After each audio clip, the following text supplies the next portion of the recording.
ओम श्री परमात्मने नमः। श्री तुलसी मैया की जय, शालिग्राम भगवान की जय। भक्तजनों सादर प्रणाम।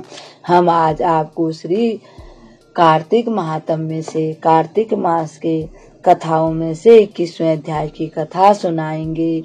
कल हमने कथा सुनी थी कि किस प्रकार से भगवान रुद्र का और जलंधर का भयंकर युद्ध हुआ था। अंत में शिव जी ने जलंधर का नाश कर दिया, यानी कि जलंधर मारा गया। और अब आगे की कथा हम सुनेंगे। देवताओं ने कहा, हे महादेव, आपने सभी देवताओं को शत्रु के भय से मुक्त किया है। एक भय यह है कि विष्णु वृंदा के सौंदर्य पर मोहित होकर वृंदा की चिता भस्म में पड़े हुए हैं।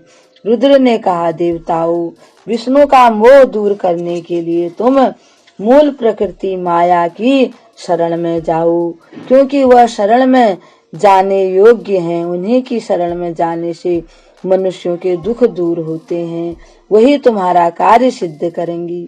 ऐसा कहकर शिव जी सब गणों के साथ अंतर ध्यान हो गए और देवता मूल प्रकृति की अनेक प्रकार से स्तुति करने लगे। हम उस मूल प्रकृति को प्रणाम करते हैं जिससे उत्पन्न होकर सत, रज और तम तीन गुण संसार की सृष्टि, पालन और संहार करते हैं, और जिसकी इच्छा से संसार की उत्पत्ति और नाश होता है।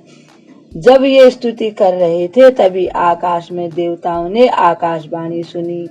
मैं ही व्यक्ति में तीन प्रकार से उपस्थित होकर तीनों गुणों सत, रज, तम और को धारण करती हूँ। गौरी, लक्ष्मी और सरस्वती तथा इनके तीनों गुण मुझ में ही वास करते हैं। देवताओं, आप लोग वहां जाएं, वे ही गौरी, लक्ष्मी, सरस्वती रूप आपका कार्य संपन्न करेंगी। आकाशवाणी ने ऐसी देवताओं को उपदेश किया। उन देवताओं ने उस आकाशवाणी को सुना, तभी वह तेज समूह अदृश्य हो गया। उस वाक्य से प्रेरणा पाकर सब देवताओं ने गौरी, लक्ष्मी और सरस्वती की स्तुति की।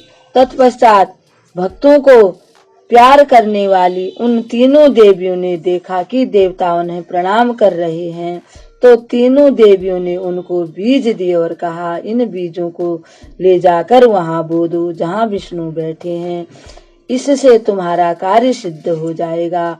इसके बाद देवता और सिद्धों के समूह ने आनंद से भरकर वे बीज वहां बो दिए जहां बिंद्रा की चिता यानी भस्म पड़ी हुई थी। उस चिता भूमि में दुखी विष्णु भगवान विराज रहे थे।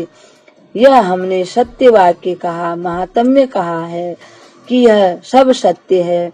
नारद जी वर्णन करते हैं कि ये मैंने हे राजन, मैंने आपको सब सत्य सत्य कहा है। इसका पाठ जो कोई भी मन लगाकर सुनेगा उसको कभी विघ्न बाधाएं नहीं सताएंगी। जो पुत्रहीन नर नारी इसे सुनेंगे, पढ़ेंगे, उन्हें पुत्र की प्राप्ति होगी।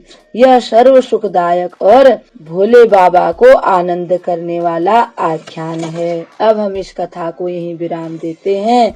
कल एक और कथा के साथ आपके सामने उपस्थित होंगे।